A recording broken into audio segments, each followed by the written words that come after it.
Salut tout le monde! Vous avez sans doute remarqué que, dans les médias, au fil du temps, la couverture médiatique de Gaza a eu tendance à baisser, en dehors de quelques pics d'attention occasionnels. Et personnellement, j'ai l'impression que c'est encore plus le cas depuis l'entrée en vigueur du cessez-le-feu en octobre dernier. Et ça donne peut-être le sentiment qu'il n'y a plus grand chose à dire sur le sujet, hein. Le cessez-le-feu est entré en vigueur, donc il n'y a plus de combat, ça va aller mieux, et une solution va être trouvée. Comme vous l'avez sûrement vu venir, tout ça est totalement faux. Le gouvernement israélien n'a pas magiquement changé d'objectif depuis octobre, hein.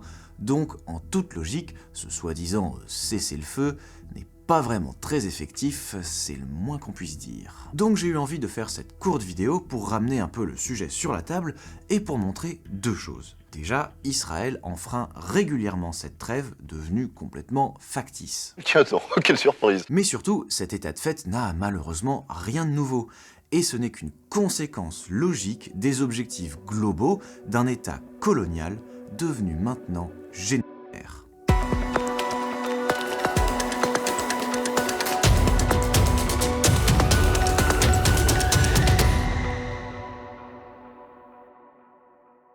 Avant de poursuivre, je vous embête quelques secondes pour vous rappeler de vous abonner à cette chaîne si c'est pas déjà le cas, et de partager au maximum la vidéo si vous aimez mon travail. Parce que l'algorithme, lui, il préfère plutôt les contenus plus propices à la publicité. Et si vous le souhaitez et que vous en avez les moyens, vous pouvez aussi me soutenir sur Tipeee, et sur ce, on revient à notre sujet du jour. En premier lieu, je pense que c'est toujours une bonne chose de replacer un peu le contexte. Donc, comme on parle de cessez-le-feu, un petit historique de ce genre d'accord serait de mise. Et bien évidemment, on a pas mal de ressources pour ça à disposition. Donc c'est parti pour un rapide résumé, non exhaustif, des accords de cessez-le-feu entre Israël et le Hamas avant le 7 octobre, histoire d'avoir un peu une idée du cadre de leur relation. Pour rappel, le Hamas a été élu dans la bande de Gaza en 2006, à la suite de quoi Israël a voulu punir les Gazaouis en mettant en place dès 2007 un blocus de la bande qui n'a jamais pris fin. Et c'est en 2008 que le conflit devient à nouveau militaire avec l'opération Hiver chaud, après plusieurs mois de violence qui entraînent la mort de presque 1200 Palestiniens et d'une vingtaine d'Israéliens. Un accord de cessez-le-feu est signé entre Israël et le Hamas le 19 juin 2008. Suite à cet arrangement, le Hamas respecte sa part et même Mark Regev, porte-parole du Premier ministre israélien, reconnaît que le groupe armé n'a lancé aucune roquette. Success is freeing the civilian population of southern Israel from the fear of an incoming Hamas rocket. But if that was the case, there were no Hamas rockets during the ceasefire. Before November the 4th, there were no Hamas rockets for 4 months. And that's correct. De son côté, Israël cesse également les hostilités, jusqu'à sa décision de rompre unilatéralement l'accord et d'envahir la bande de Gaza le 4 novembre de la même année. Après plus de 2 mois de violence, Israël annonce unilatéralement un cessez-le-feu le 17 janvier 2009 parce qu'elle estime avoir atteint ses objectifs. 2 jours plus tard, le Hamas annonce aussi un cessez-le-feu de son côté, dans ce qui me semble être une tentative de sauver la face, quoi. Donc ici, il n'y a pas eu d'accord formel entre les deux parties, hein. Seulement des déclarations unilatérales de part et d'autre. D'ailleurs, cette fois-ci, la première violation est vraisemblablement venue de combattants du Hamas qui ont attaqué une patrouille près de la frontière. Dans les années qui suivent, le blocus israélien est maintenu et des hostilités sporadiques continuent. Mais en 2012, une nouvelle tentative de trêve est lancée. L'activiste israélien Gershon Baskin sert d'intermédiaire entre le gouvernement d'Israël et le Hamas, et d'après son témoignage, ce dernier cherchait réellement à renouer le dialogue, notamment via Ahmed Jabari, un homme très influent du Hamas, qui a plus tard été décrit comme un sous-traitant d'Israël à Gaza, dans le sens où il s'attachait, autant que possible, à éviter les hostilités et à maintenir un certain calme. Et le moins qu'on puisse dire, c'est que cette attitude n'a pas vraiment payé, puisque le gouvernement israélien a tout simplement décidé de l'assassiner en plein milieu du processus de discussion. Et dans la foulée, il lance l'opération Pilier de défense le 14 novembre. Après une semaine d'offensive et presque 200 morts, encore une fois très majoritairement du côté palestinien, un nouveau cessez-le-feu est signé le 21 novembre. Dans cet accord, Israël s'engage notamment à relâcher son blocus au niveau des frontières et de la mer Méditerranée. Engagement qu'elle ne respecte finalement pas pour ce qui est des frontières terrestres. Et quitte à y être, elle rompt à nouveau le cessez-le-feu par des attaques régulières sur terre et sur les bateaux de pêcheurs. Alors que sur la même période, le côté palestinien tire 2 obus et aucune roquette. Dans l'année et demie qui suit, des violations du cessez-le-feu surviennent des deux côtés, mais c'est bien celles d'Israël qui sont de loin les plus nombreuses et les plus meurtrières. Cette situation culmine à nouveau en un pic de violence en 2014 avec une nouvelle opération israélienne intitulée Bordure protectrice qui aboutit, après 50 jours de combat, à un nouvel accord de cessez-le-feu, très similaire au précédent, mais à l'issue duquel Israël ne met toujours pas fin au blocus. C'est même à ce moment-là que l'État décide et entame la construction du gigantesque mur technologique qui encercle aujourd'hui la bande de Gaza et qui la transforme en véritable prison à ciel ouvert. Dans ce contexte, les hostilités sporadiques continuent et l'horreur s'intensifie pour les Gazaouis. En 2018, ils entament une vaste protestation pacifique proche de la frontière, la marche du retour. Alors ça sort un peu du propos de cette vidéo, mais je la mentionne quand même parce que c'est un traumatisme structurel de plus pour la population de Gaza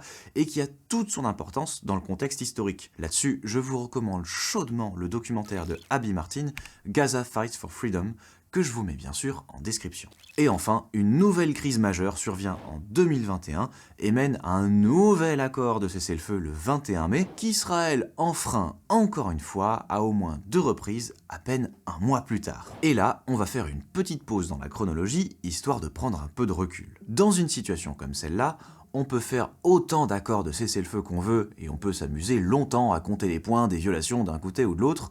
Le problème réside dans les objectifs réels des deux parties, et notamment de la partie la plus forte, celle qui détient le plus de cartes en main. Et dans le cas qui nous occupe, le rapport de force est évidemment extrêmement déséquilibré en faveur d'Israël. Sa puissance militaire est immensément supérieure, et ses appuis politiques et sa place à l'international creusent également un écart abyssal avec les Palestiniens. L'État hébreu est soutenu militairement, financièrement et diplomatiquement par les nations impérialistes les plus puissantes du monde, notamment la plus puissante du monde, tandis que le soutien à la Palestine provient majoritairement de populations du sud global, qui n'ont pas les moyens, pour le moment, de faire pencher significativement la balance, d'autant plus quand certaines de leurs classes dirigeantes sont aussi, de fait, acquises à la cause d'Israël. Bref, depuis le début de notre histoire, c'est bien l'État israélien qui a toutes les cartes en main pour réduire la violence et implémenter un processus de paix durable. Mais bien sûr, il y a un éléphant au milieu de la pièce depuis le début.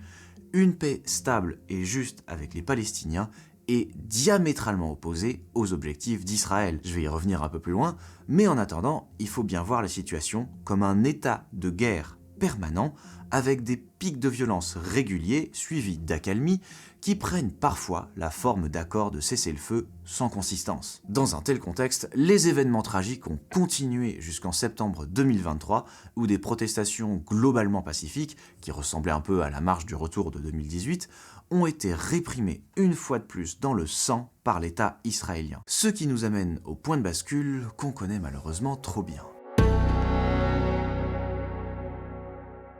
Il est 7h ce matin quand les premiers tirs sont lancés depuis la bande de Gaza. Le Hamas qui affirme avoir pris en otage 35 civils israéliens. Ici, le danger est tout proche. Les renseignements n'ont rien vu venir. La barrière de sécurité qui a coûté des milliards entourant Gaza n'a pas tenu 10 minutes.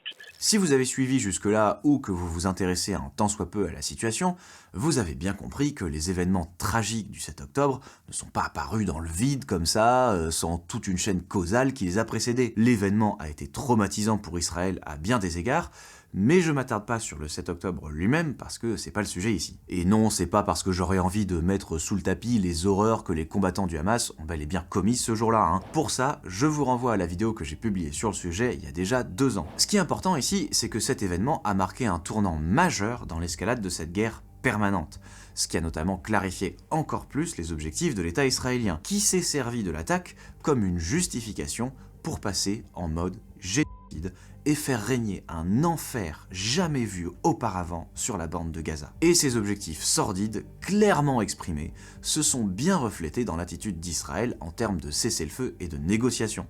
Donc, on va faire un petit point nécessaire là-dessus. Le tout premier arrêt des hostilités a eu lieu 1 mois et demi après le début du massacre, et n'a duré qu'1 semaine. C'est l'épisode qu'on a appelé la pause humanitaire, et je vous laisse contempler la beauté de ce nom au passage. Mais même une pauvre semaine de répit, c'était déjà trop, visiblement, vu qu'Israël s'est torché avec au moins 3 fois. Un peu plus tard, elle assassine l'un des porte-paroles désignés par le Hamas, et donc l'un des interlocuteurs de fait pour les négociations. Fin juillet, elle en assassine un autre, Ismail Haniyeh, un cadre politique de premier plan du Hamas. Et de manière générale, pendant l'année 2024, de nombreux rapports, y compris de sources israéliennes absolument pas dissidentes, ont fait état d'un sabotage constant de tout processus de négociation par Netanyahou, qui est même allé jusqu'à renvoyer Yoav Gallant, son ministre de la Défense, qui était plus favorable à un accord temporaire pour récupérer les otages. En janvier 2025, le ministre Itamar Ben-Gvir s'est même vanté d'avoir réussi, lui et ses partisans, à empêcher le moindre accord ou la moindre trêve. Mais un peu plus tard, en janvier 2025, un accord est enfin signé suite à une certaine pression américaine et pour diverses raisons politiques. Mais à la surprise générale, le camp israélien a très vite démontré l'ampleur de sa bonne foi. Explication. L'accord devait se dérouler en 2 phases. La première consistait en un échange d'otages. Le Hamas devait libérer un certain nombre de ses otages, Israël devait faire de même en échange, et cette phase devait avoir lieu jusqu'à fin février, date à partir de laquelle la deuxième phase devait commencer, et pendant laquelle l'armée israélienne devait progressivement se retirer de la bande de Gaza. Les échanges de la phase 1 ont bien eu lieu, mais à l'approche de l'échéance, les dirigeants israéliens ont refusé de lancer des négociations pour lancer la deuxième phase. Et ils ont dit qu'ils préféraient plutôt prolonger la phase 1, concrètement ça veut dire qu'ils voulaient le beurre et l'argent du beurre, récupérer tous les otages tout en laissant leurs troupes en place pour reprendre le massacre quand ils en auraient envie. Évidemment, c'était inacceptable pour le Hamas, et ça me semble assez évident que Netanyahou et sa clique le savaient bien. Donc de fait, les négociations n'ont pas abouti, et Israël a rompu le cessez-le-feu le 18 mars en reprenant l'offensive et les bombardements. Un peu plus tard dans l'année, les négociations ont quand même repris. Et pardon, j'ai l'impression de me répéter, mais bon, j'y peux rien, j'invente pas l'histoire. Israël a de nouveau assassiné, cette fois toute une délégation de négociateurs pour le Hamas en bombardant le bâtiment dans lequel ils étaient sur le territoire du Qatar. Je sais pas si vous vous rendez compte de la dinguerie du truc, Les mecs ont envoyé des avions balancer un missile sur des civils sur le territoire d'un autre pays souverain. Et personne dans nos grands médias ne s'est indigné de ça. Bon, apparemment c'est normal, tout va bien. Et tout ça nous amène enfin au tout dernier accord de cessez-le-feu, celui dont vous vous rappelez sûrement, qui est entré en vigueur le 10 octobre 2025. Les points les plus importants, côté israélien, c'est la fin de la guerre, donc l'arrêt total des combats, et le retrait des troupes jusqu'à une certaine ligne, mais aussi l'entrée d'une quantité suffisante d'aide humanitaire sur le territoire de Gaza. Et côté Hamas, le point le plus immédiat, c'était celui de la restitution des otages restants. Bon peut-être que cette fois c'est la bonne, Israël va s'y tenir et respecter ses engagements. Non, faut que j'arrête avec ce genre de blague, c'est fatigant et ça sert à rien. Évidemment qu'ils se torche le cul avec depuis des mois. Dès la première semaine de soi-disant trêve, Israël l'avait déjà enfreinte plusieurs dizaines de fois et ça n'a pas cessé d'augmenter depuis. Fin novembre, l'ONU dénombrait environ 400 violations et fin décembre, le haut de la fourchette allait jusqu'à environ 900. Ça comprend des bombardements aériens, des incursions au sol, des meurtres de Gazaouis qui fouillaient les décombres de leurs maisons, et le tout amène le nombre de victimes de la trêve à plus de 400. Mais l'ONU a aussi dénoncé le non-respect de la partie humanitaire.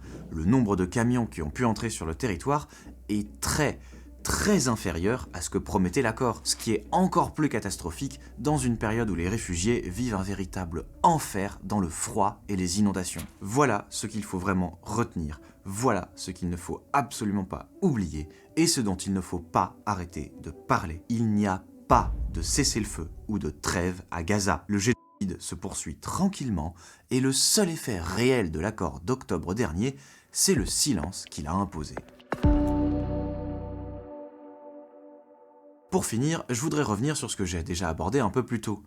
Pour comprendre ce qui se passe, il faut pas perdre de vue la situation globale. On est face à un État colonial qui a pour objectif soit d'expulser les Palestiniens du territoire qu'il veut leur prendre, soit de les anéantir. Tant que ce contexte ne change pas, c'est complètement illusoire de s'attendre à ce qu'une trêve soit durable. Tout accord de cessez-le-feu est voué à l'échec à court terme s'il n'est pas pensé comme la première étape indispensable d'un processus de paix sur le long terme qui s'attaque à la racine du problème colonial. Ici, concrètement, ça voudrait dire la fin du génocide, l'arrêt des combats, la fin immédiate de la colonisation de la Cisjordanie, le passage des criminels de masse devant la justice internationale, la fin de l'apartheid et la mise en place d'une solution pérenne à 1 ou 2 États. Ça, c'est une autre discussion que je garde pour plus tard. Tant que l'État d'Israël sera autorisé à poursuivre l'exact opposé de ses objectifs, aucune paix ne sera possible.